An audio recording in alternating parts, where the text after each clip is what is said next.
Trump came out with a couple of statements. Let me know if I'm misrepresenting them or not. This is the new segment, so let's talk about this. So he said these are some comments about Israel. This is word by word. He said, "You don't have to knock out." So he was criticizing Israel's actions in Lebanon, and he says the war in Lebanon is going too far, too long, has gone for too long. And then he also said, "You don't have to knock down an apartment house every time you're looking for somebody, because there are a lot of people in those apartment houses, and they're not all Hezbollah. They're in those apartment houses, and they're not all Hezbollah." He also said that he alongside Turkey is responsible for bringing Jolani in Syria, putting Jolani in charge in Syria. He also praised him, and he said that Syria probably would do a better job against Hezbollah compared to Israel. He said those things, right? So let me read this regarding the first part. Let me read this comment by Emily Schrader. Emily Schrader said this. She said, Trump said he opposed strikes that destroy apartment buildings filled with civilians, and revealed he urged Israel to let Syria take the lead against Hezbollah instead. So this is Emily Schrader's comments on these. He's saying colossal PR stupidity from Trump continues. What apparent buildings filled with civilians, in quotations, are being taken out in Lebanon? That isn't happening and hasn't been happening either. Israel is beyond precise when it comes to Lebanon. Far better than the US. Far better than the US in urban warfare. Is he aware how the US military operates? There is conflict in Lebanon because the Islamic regime is using the country to wage war against Israel, not the reverse. Hezbollah broke the ceasefire to sabotage negotiations, not Israel. Not Israel in all caps. Trump knows this and is lying.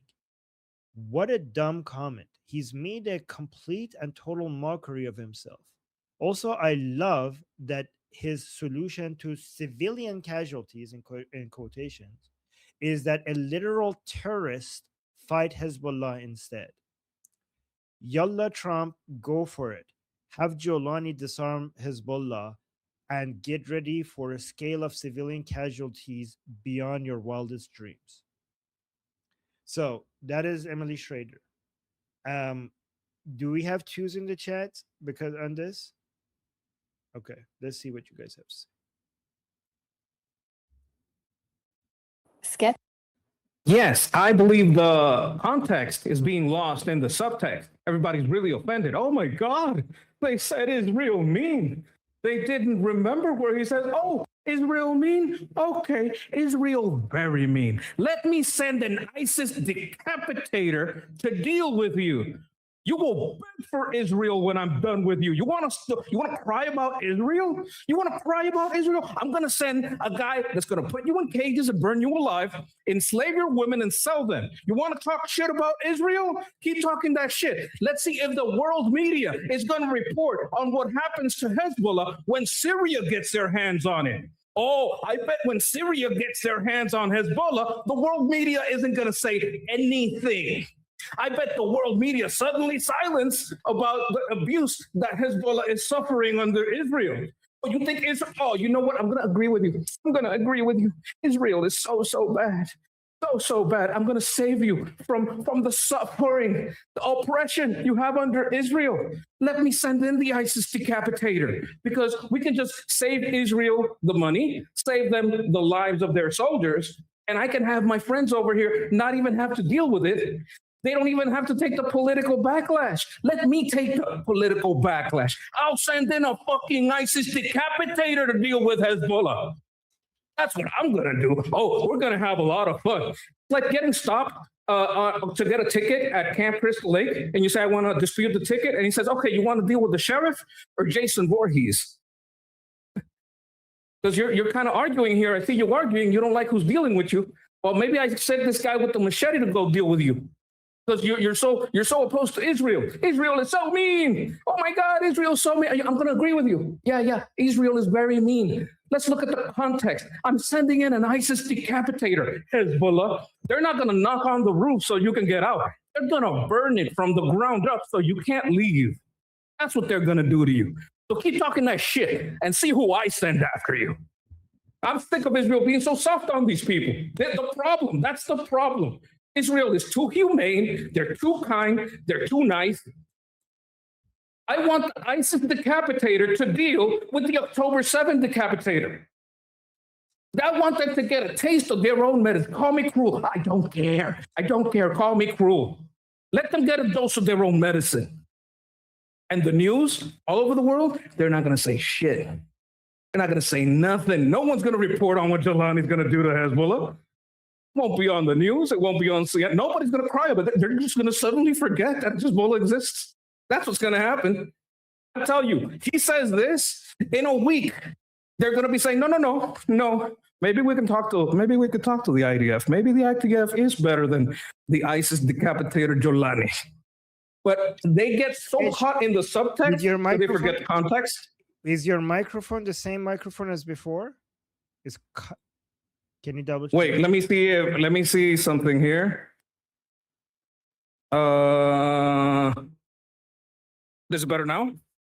Oh my God, yes. I should have told you at the beginning. It was like a button. Well, like I was saying, they're getting caught in the subtext of the feelings. They said a bad thing about Israel. They're not understanding that they're not seeing the sarcasm in this. They're not seeing it's like they're blind. This guy loves to joke. This guy is an entertainer and a comedian. He's saying, oh, you think, oh yeah, sure.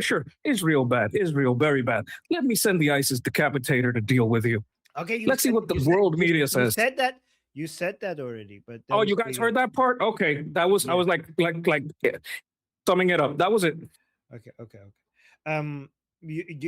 Can you put a sketch? Can you put a 2 in the chat again and respond to this criticism? By the way, I love your rant. Don't get me wrong. But put a 2 in the chat because one criticism might be saying that you're ignoring his exact words. And based on your like you're somebody who says like, oh, you need evidence rather than feelings, right? But everything you said that Trump is saying is basically everything that he actually did not say, but they are okay, and they are more in line with what you would wish, like you would want President Trump would say. Like you have basically zero evidence, and like, oh, trust me, bro, I know Trump.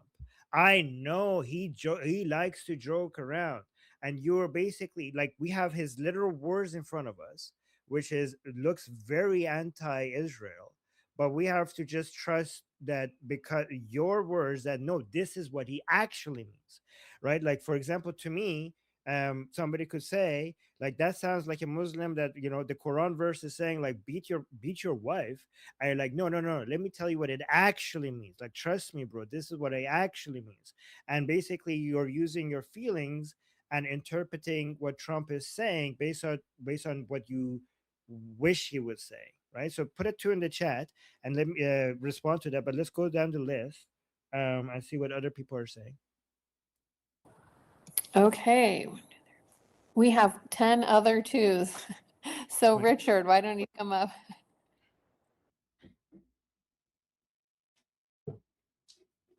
Okay, thanks a lot. Can you hear me? Yes. Awesome. Yeah, so I think this does kind of fall into the larger, sort of caution of taking Trump seriously, but not literally. This is actually a relatively common phenomenon across multiple U.S. administrations where they might normatively throw Israel under the bus, with offensive statements, especially when they're trying to warm up to Muslim Brotherhood countries. But policy-wise, nothing really changes. Even as Trump is saying this, there are policy things going on in the background that are bringing that military relationship, closer and stronger. In this particular case, I think a lot of the context of what he has to say has more to do with Turkey supporting al-Jolani and basically using that as a, with a Muslim Brotherhood-allied country like Qatar to sort of enhance Syria's credibility and legitimacy. I don't think he seriously wants to send, al-Qaeda-linked army members into Lebanon to fight Hezbollah. It has a lot more to do with, larger regional strategies involving probably Muslim Brotherhood-aligned countries. So just wait to see what he actually does rather than what he's saying.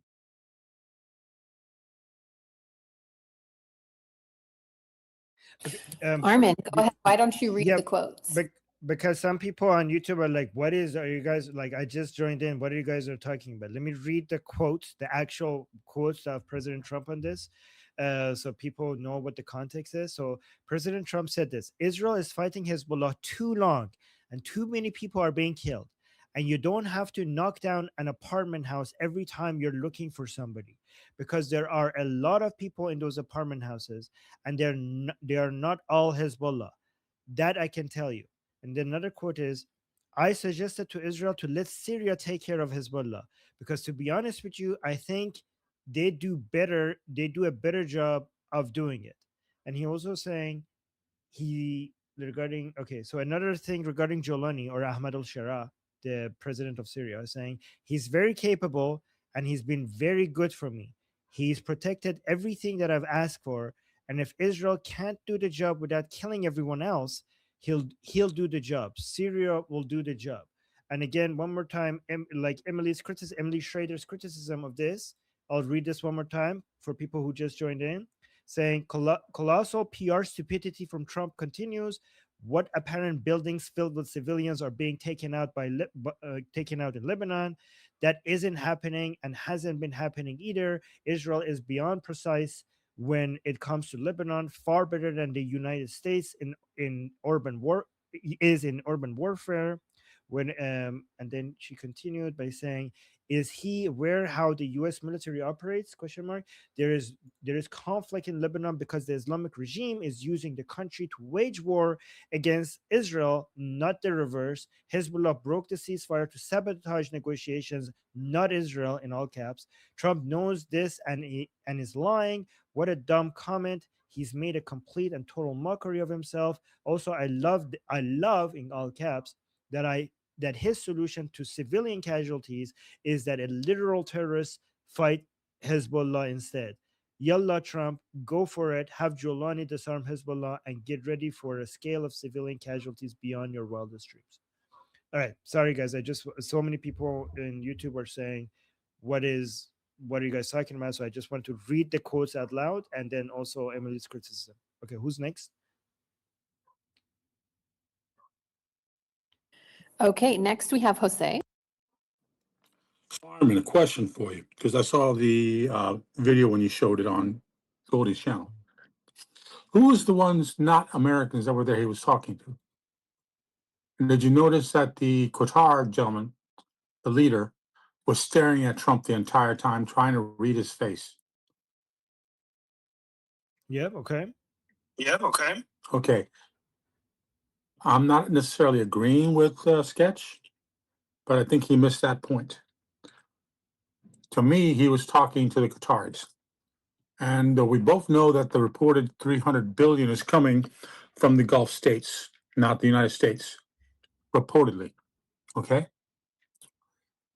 Yeah, he has to give them something. He has to give them something. You know, that's all I'm saying. Okay. To be fair, though, he said that in response to the questions that were being asked, and the questions are all over the place about every multiple different topics. Yeah. Okay. I agree, but again, who was his audience? Who was his real audience? It definitely wasn't the news media. You know, he was dead serious the entire time. That's why I think he was talking directly to the Qatari, the head Qatari, and the rest of the Qatari staff. I mean, I don't see that, because when the media is asking you questions and it's being recorded and it's going out into the world, the audience is everybody. The audience is not necessarily the person that is sitting next to you. The audience is the media. The media is asking you. It's being recorded and it's being reported on the media. So the audience is the world, in my opinion. But maybe you're right. We'll see. Okay. Armin, but you that- are next on. No, I put it to because I wanted to basically give context, and I did. So thank you for that. Yeah. Okay, then next we have Jeff. Let's see if I can. All right. So the statements, to reiterate, Armin, the statements Trump made, because they serve as a backdrop for the analysis. He made a couple of key statements. One is on the length of the Israeli conduct or Israeli campaign. I'm not happy with the way Israel has handled themselves in Lebanon and with Hezbollah. They should have been able to do the job faster. Notice that second part. They should have been able to do the job faster. On civilian casualties and tactics. Israel fighting Hezbollah's too long and too many people are being killed. You don't have to knock down an apartment house every time you're looking for someone because there's a lot of people in those apartment houses, not all Hezbollah. Netanyahu's responsibility. Has to be more responsible with respect to Lebanon on letting Syria handle Hezbollah. This is one of the most notable parts. I'm going to get to this.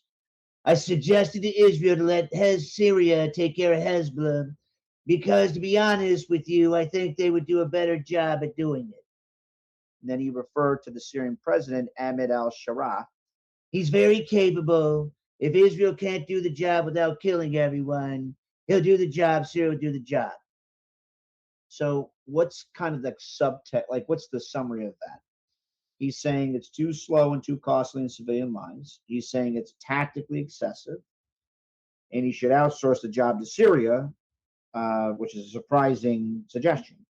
So, and all of that in part is probably in part underwritten because there's a divergence between, as Jilly had referenced very brilliantly, there is some divergence between the scope and scale of our focus. We're helping and dealing with issues in the Middle East. We're also have to deal with stuff in, Europe and in the Far East. And so they're trying to juggle all this stuff. And Israel's goal is to survive. And the regime remnants have to go in Iran. And so there's some operational divergence. That's frustrating. That's causing some friction. So let's deal with the suggestion regarding using Ahmad al-Shara. It's not a betrayal and it's not a tantrum. It is very much a reflection of a very cold, realpolitik logic, which is al-Shara's forces are, just as Sketch very much outlined, ungodly fucking brutal.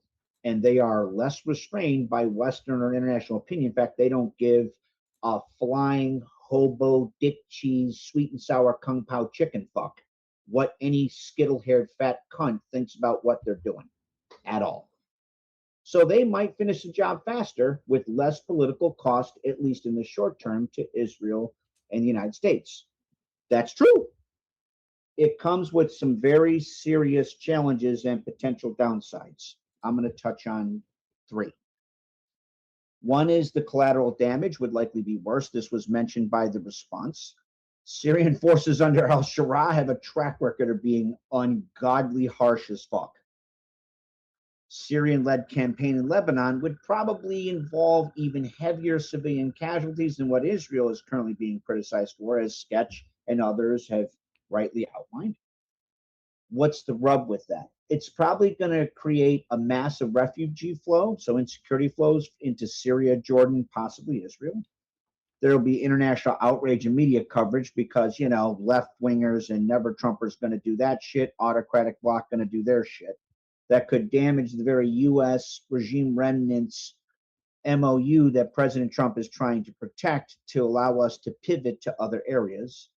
There's going to be long-term hatred and instability inside Lebanon that could last for decades. Bottom line for issue number 1, more brutal equals more expedient, to be sure. Often means more bodies and more long-term problems, not fewer. Second issue, insecurity flows from Lebanon into Israel. This is one of the biggest issues, which is right. I mean, even Jewish Samantha brought this up, as well as our Israeli allies, and they're not wrong. Weakening or destroying Hezbollah through a Syrian campaign would create a power vacuum in southern Lebanon that could potentially be either filled by a descendant of ISIS. So Israel spent years trying to create a secure buffer zone in southern Lebanon. Handing the job to Syria risks undoing the gains that they have made against Hezbollah by replacing Hezbollah with an ISIS subsidiary. And the third is it creates another center of gravity for an ISIS-like groups, and this is the biggest long-term risk. Ahmed al-Shara has a very well-documented jihadist past. He was a senior figure in al-Nusra's front, which was indeed an al-Qaeda offshoot, and Obama, that was one of the more operationally committed, because they're pseudo-theologically motivated, elements amongst the national opposition coalition against Putin's backed Assad's forces and the Alawite regime. I mean, they're all shitty, right? There's only very few people within the national opposition coalition that were legitimately not fucked up, and they didn't last 2 weeks. So empowering his regime to conduct a major military campaign in Lebanon gives his forces combat experience, legitimacy, access to weapons and territory, potential recruitment opportunities. So there's those issues. Here's the overall quick overview on some of the major issues, and I'm going to finish it off.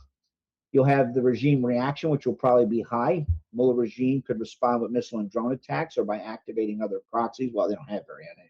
We're killing them. You'll have Putin's criminalized counterintelligence state probably respond with regards to his dwindling influence in Syria.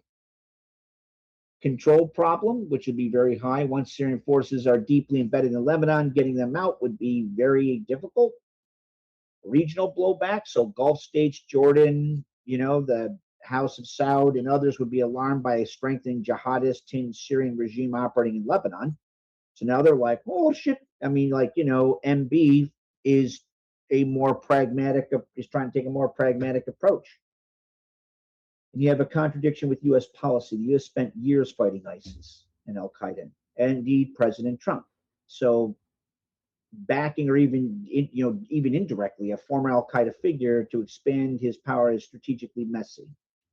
So the argument for is it could be faster and more brutal. The argument against is much higher in civilian deaths. The argument for is reduces direct Israeli casualties. That's true. The argument against is it creates new long-term security threats for Israel. The argument for is it less political cost for Israel and the U.S. in the short term. The argument against it risks reviving jihadist networks in the region. And the argument for is Syria has historical ties to Lebanon. That's true. Argument against is hands significant power to a former jihadist leader. That's where this shakes out. Donald's not doing this because, he's being shitty. Oop, okay, I'm done. It's a very cold, realpolitik calculation that has its immediate returns and long-term challenges. So Jeffrey, sorry for rushing you. I mean, your points are really great. Just when you see the list is very long, just also be mindful of all the other people that are on the list as well. But your points are really good. Thank you so much. Okay. Wait, before I responded, I wanted to clarify one thing with Jeffrey. Sorry. Are you saying that Syria attacking Hezbollah is an actual possibility? And if so, what's in it for Jolani? So short answer, because we have a long list of people who are waiting. Okay, he didn't hear me. I'm asking what's in it for Jolani for him to take down Hezbollah? Like, why would he want this? Wait, I'll answer that. Jolani hates Hezbollah. Jolani hates the Islamic Republic and Hezbollah. Their entire Hezbollah is an extension of the Islamic Republic. They hate their guts because the entire, if there's any, so the Syrian people are very divided, but if there's anything that unites them is the removal of the influence of the Islamic Republic inside Syria, and which is Hezbollah is an extension of that. So there's nothing that unites the Syrian people more than the idea that like fuck Islamic Republic and all their proxies. It's interesting because usually Turco people are very allied on anti-Jewish hate, but in Syria, their hatred for the Islamic Republic is far more even than their anti-Jewish hate. So, yeah, they hate Hezbollah, they hate the Islamic Republic, and actually, to be uh, to be honest, it makes sense because the Islamic Republic is trying to retake Syria and using their Shia proxies, which includes Hezbollah. So that's the thing. Okay, I wasn't sure whether they hate them enough to like go outside their borders and fight Hezbollah like in Lebanon. So that makes me of Right now on- they're trying to satisfy President Trump for sanctions removals and investments. So if they get favors from Trump to do stuff like that, they might be interested. Okay, so if that's the actual suggestion, if we're if Trump literally intends for this to happen in the future, for Syria to go fight Hezbollah instead of Israel, then I am all for that. Fuck them, let them fight each other. The problem is Israel will never trust anybody than its own army when it comes to fighting Hezbollah. Nobody would be able to come even remotely close to capabilities of Israel against Hezbollah, and Israel will never trust that. And you're not going to get Israel to leave Lebanon. Like, oh, okay, you got this. Okay, they're not gonna go back and be like, I guess you guys could do the fighting. I don't think Israel trusts them, and I think for good reason. Yeah, but it's still at the very least a distraction, and Yep. I don't know. Maybe if it's I'm an not added imaginative distraction, enough, but if it's a distraction, it's good for Israel, but not if it comes at the expense of Israel holding back. Right? I mean, it's fun to think about Durkas fighting each other, and we're like, oh yeah, let them fight each other. But again, nothing will replace an advanced military like the IDF. Nothing will replace the efficiency of an advanced military like the IDF. yeah. But okay, I also wanted to bring up the other downside of Trump's comments, because as the president of America, he should understand the effect of his comments on American media and on Americans. And according to American media, Israel is more evil than the ISIS decapitator, as we call him, and is intentionally killing civilians as the goal of the war, unlike what the ISIS decapitator would do. So, contrary to Sketch's interpretation, I think that fact is completely lost on the media. And that's actually a I good think point, this does because you're create like, bad oh PR. yeah, that's actually a very good point, because if we say like, oh, let's bring Jolani so that the whole world could see how evil monsters these Jolani people are, the world wouldn't give a shit, because Jolani is not a Jew, right? So the whole world is not going to be like, oh wow, we were wrong about this, look at this, they are actually more evil. Like, the world is not going to learn anything from Jolani being more brutal to civilians. It's not even going to get reported. Like, I don't think I've seen any reporting ever about what Jolani did with the Druze, right? So Exactly. we're not going to see anything that he does in Lebanon. Yeah. All right. Who's next? BT disappeared for a second, but Daniel Dome is next. Daniel Do. Well, so I just wanted to add that. Yeah, go. You hear Oh, me? sorry. Yes, go on. So I just wanted to add that even let's imagine a situation where Israel is pulling out completely out of Lebanon, the media will still find a way to blame Israel. They will tell we provided intelligence or air support for Jolani and yada yada yada. And also, now we go out of the imagination land, and Israel will never go out. Like, Israel will never pull out of Lebanon, because we are not going to let Erdogan's proxy come into Lebanon to our borders. For those who don't know, Jolani is heavily supported by Erdogan, so by Turkey. So not gonna happen, to my point of view. And President Trump, I don't know if you heard this, President Trump said he's also came into power because of me. Trump said that me and Turkey are responsible for bringing him to power. That's what he also said. By the way, let me make a prediction. If one day Jolani goes into Lebanon and fights Hezbollah, and they kill civilians, this is what the Western media is going to say. And like, look how evil these Jews are, right? They got their puppet Trump to get Jolani to go there, do their dirty work for them in Lebanon, so that maybe we don't blame them for killing their civilians. Look how we told you ISIS is a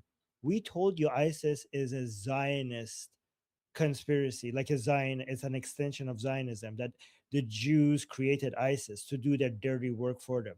They thought we can't tell that when they killing civilians in Lebanon, that is basically under the direction through Trump, under the direction like, oh, the Zionists were like, hey, Trump, here's what you're going to do. Instead of us killing civilians, get your boy Jolani to go to Lebanon and kill civilians for us so we could do a genocide and have our hands clean. This is going to be the accusation against Israel, that they're using, these Israelis are so evil that they're actually using ISIS to kill civilians for them. That would be the narrative. Anyways, who's next? Would that make Trump Israel's bottom bitch since he controls all the other bitches? Oh my God. Okay.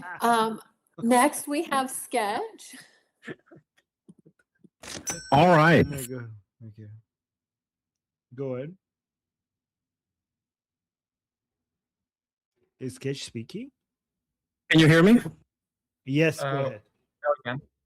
Okay, now I want you to remember that you said, oh, this is maybe just your feelings on it. It's not my feelings that Jolani has a direct ties to Trump. It's not my feelings that Trump has very much kept Jolani in power and is the person that can give him millions, billions of dollars in weapons and support and lifting of sanctions if he abides by if he finds like his most loyal guys that will do exactly what he asks, rather brutally. Like these, it's a threat. If you remember the super chat I sent, like this is the threat. If you don't want to have Israel deal with Hezbollah, I will have Syria deal with Hezbollah. Remember the text that I sent? I said, the threat is we will have Syria do an October 7 to Hezbollah. That was like this is a real threat.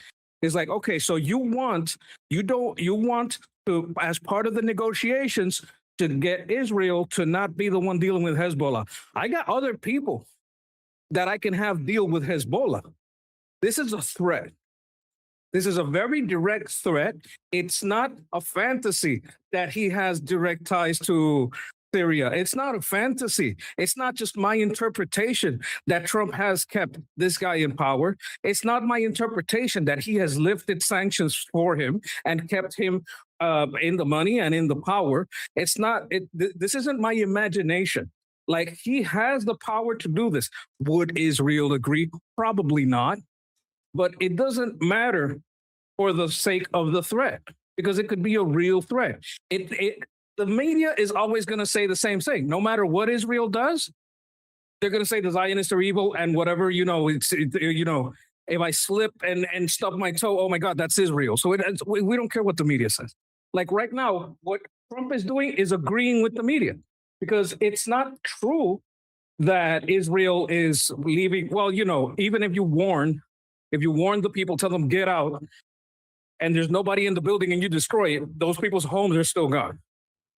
That's like a fact of the issue. Like, even if you warned them, it's very humane. You didn't kill them, but you still destroyed their home. Now, if you have Jolani go in there, just kill all the people that he has to kill, he may get some that weren't supposed to die, but it'll be a lot faster. It won't be as humane as Israel, but if Trump can say, hey, I'm going to agree with the media. Oh, you guys say there's a lot of civilians losing their life here? Yeah. If you go over the law, if you get a lot of deaths in the short run, it's better than having a much larger amount of death, because this is taking 10 years. You understand what I'm saying? So that's the threat. I didn't say he would do that. I said that's the threat. He's making a threat, and he's making it along the Persian Gulf allies to say, hey, you keep saying that's part of the deal. You got to get Israel out. The devil you know may be better than the devil you don't know. You think Israel is a bad guy, but you know what might happen? Do you get my point? I get your point, but let me do the response, and then let's go. If you could put another 2 in the chat, and we'll go back to the because the list is long, right? So the people are saying what you're saying does not necessarily follow, right? So yeah, is it true that Trump has control over Jolani? Right? That is true. Yes.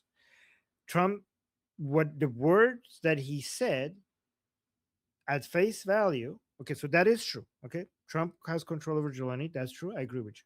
It's also true that the words that President Trump said was against Israel, but you're saying, like, I mean, at the face of it, at least, looks like it's against Israel, right? At the face of it. Do you agree? Like, I think you agree with that, right?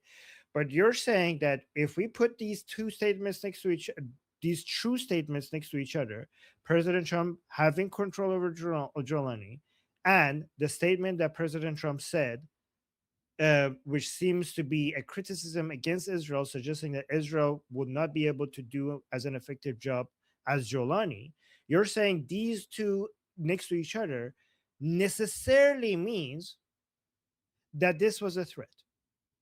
And I'm saying, but the criticism is like, well, not necessarily, you know?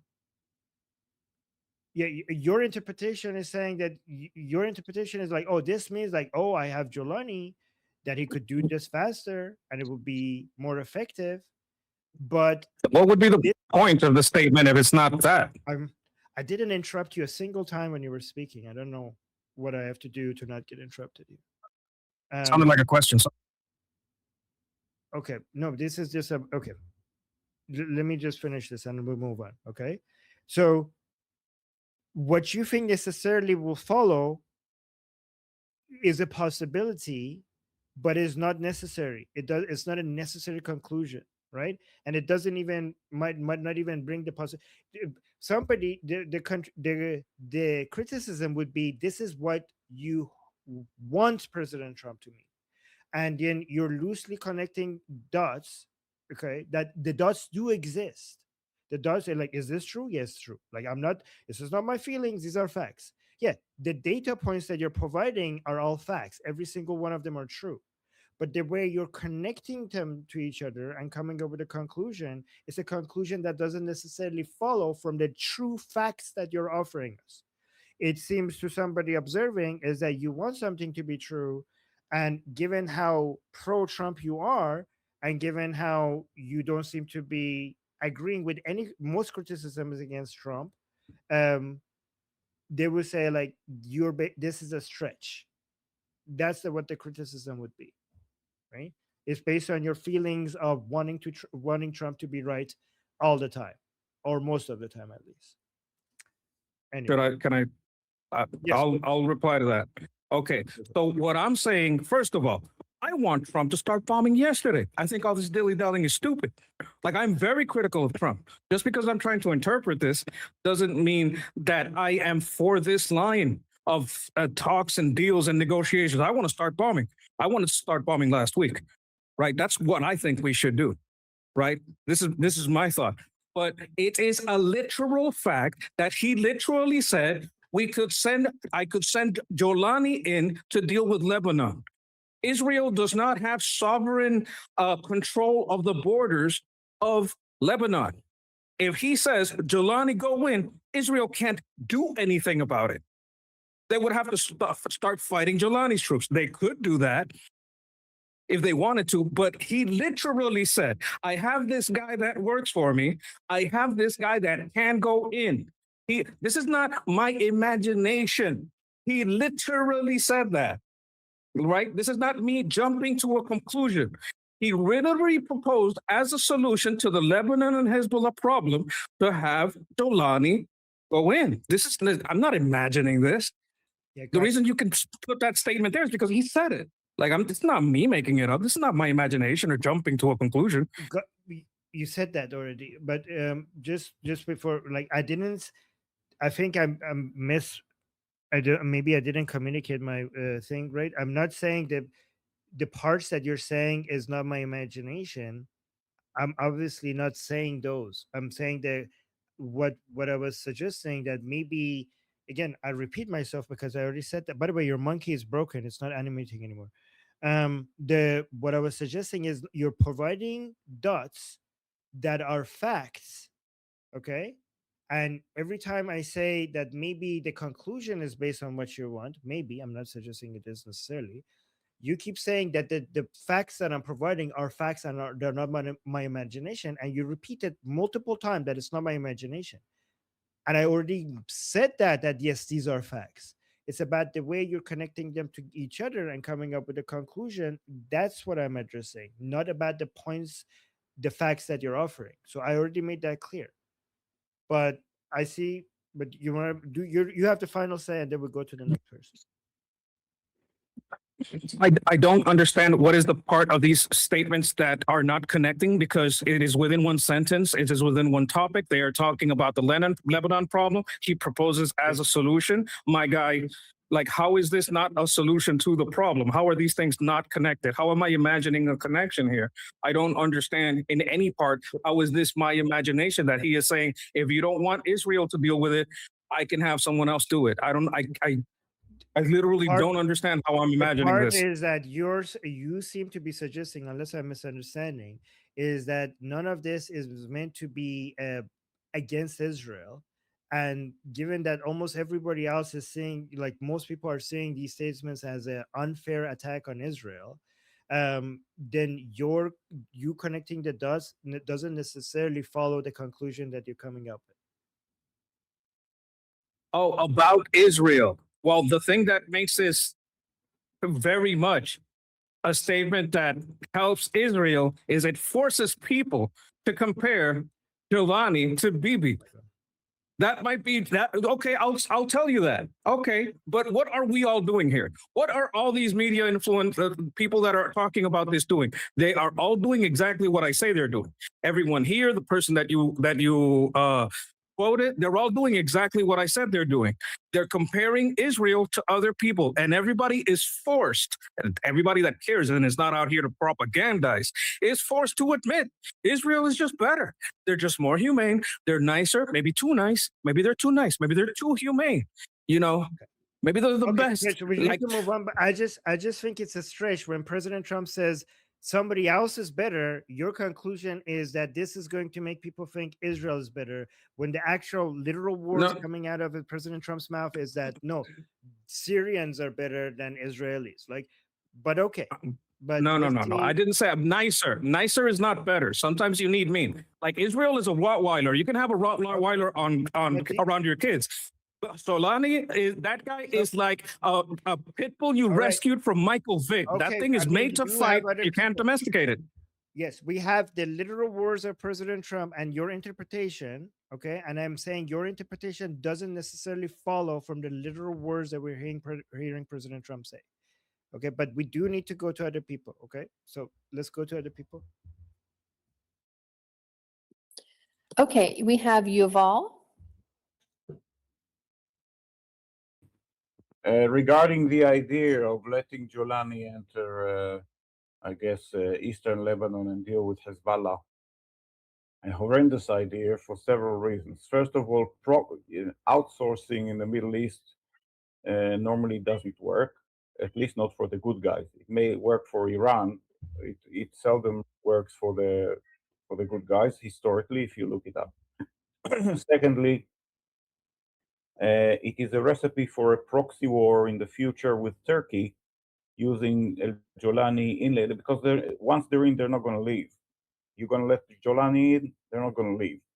And then you'll end up having a proxy war with Turkey or with Qatar via using Jolani. And do you really want the proxy of Turkey and Qatar have access to all the arsenal that Hezbollah now have? I don't want that. Thirdly, it is of the Middle East interest Israel's interest and the West's interest to have a prosperous, stable Lebanon. And bringing Jolani in is not the way to do it. Fourthly, Jolani, and you can learn that from his name, wants the Golan Heights eventually. Do you really want to give him another lever against Israel so he can try and push eventually to get the place where he was born, the Golan Heights? I don't want to give him that kind of force, that kind of power. So any way you look at it, it's going to be a very bad idea, both for Lebanon, the Middle East, and the good guys, generally speaking.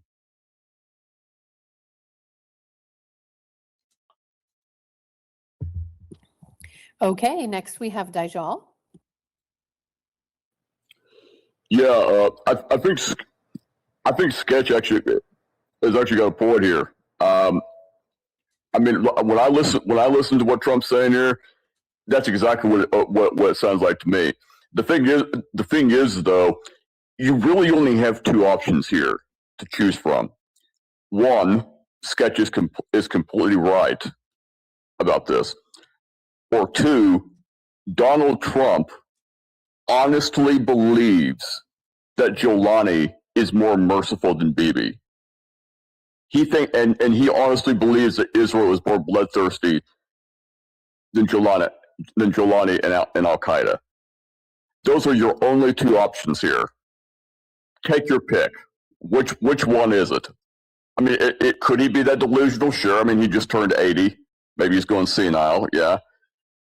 But otherwise, he's being very sardonic and very sarcastic and frankly very cold-blooded, just like Sketch and Jeffrey said.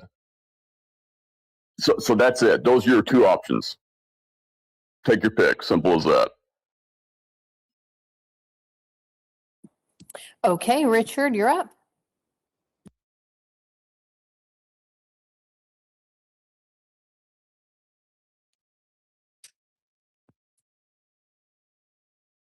Okay, thanks a lot. Sorry. One other thing I think we should consider in terms of the audience for Trump's speech, it's very likely he was actually speaking to Lebanon as well. I think in the early days of the war, Israel made no attempt to hide their efforts to get Aoun to deal with Hezbollah internally before they launched any military remedy.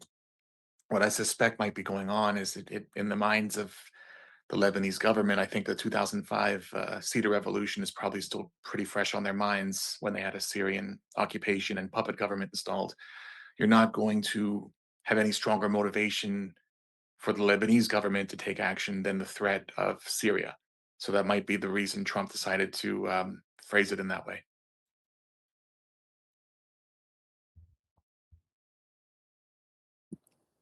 Okay, Armin, we have you closing us out, and then the super chats, please.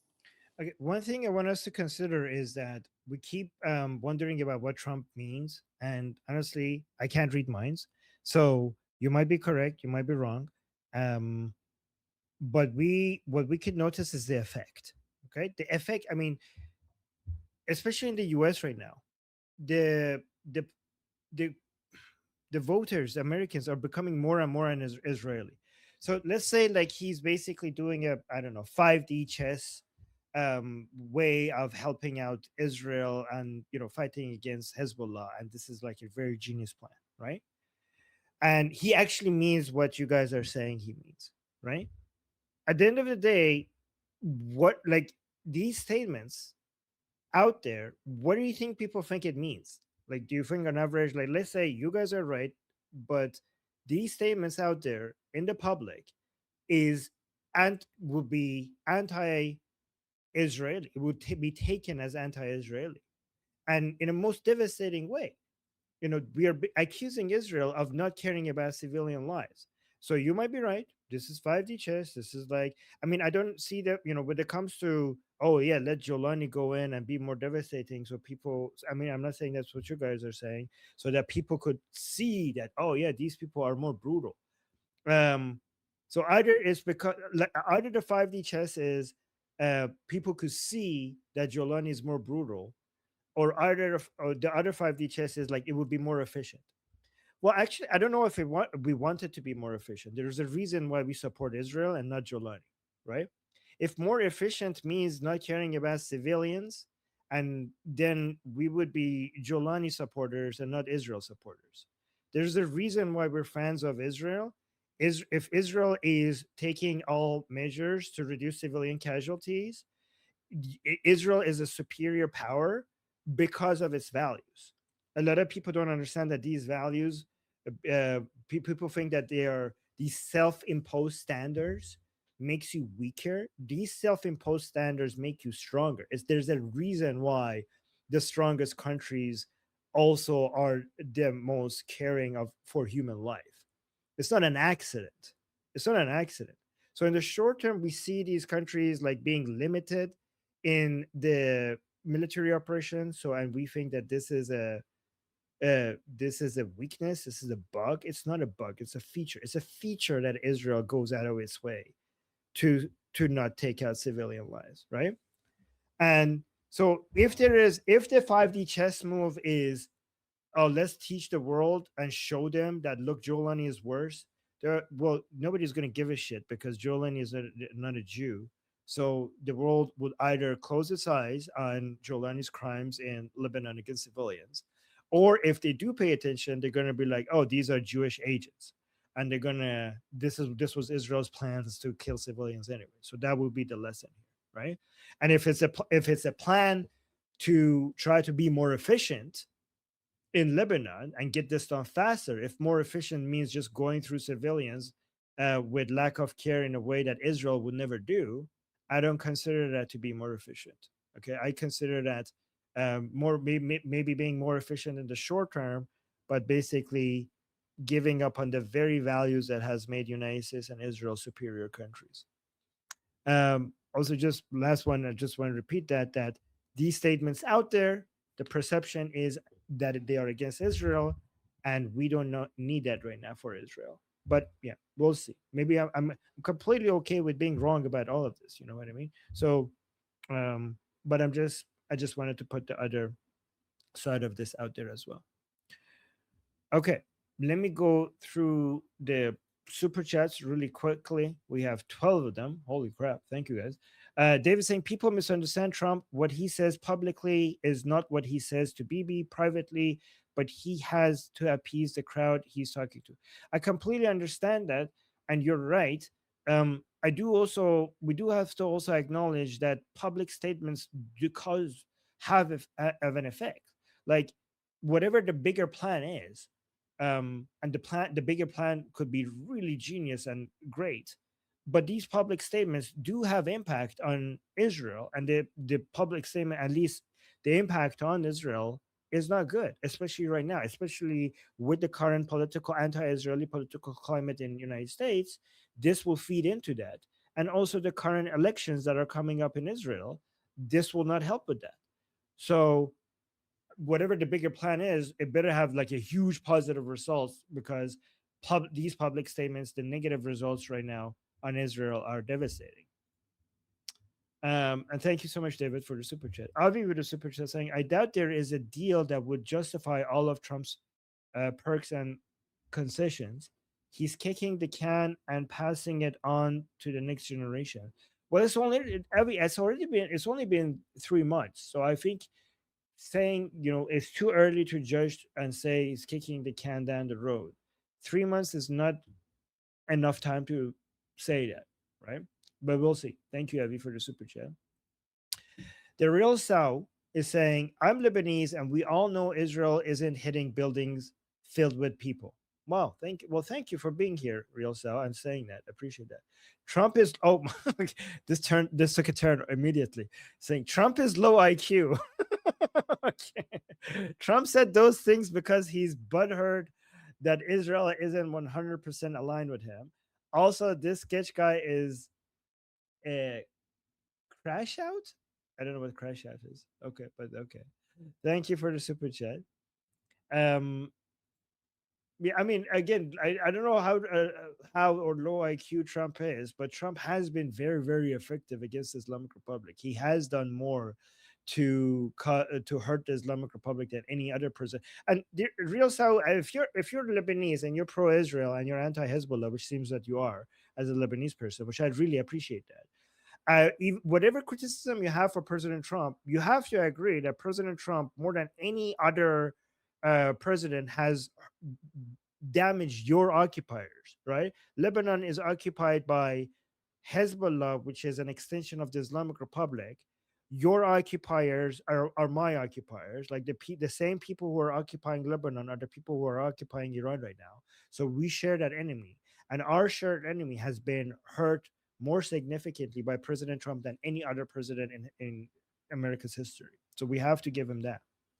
Ida with a super chat saying, I'm sorry, I know it's a serious topic, but I can't stop laughing that things that Sketch are saying and the emotions behind them doesn't match the cute monkey face.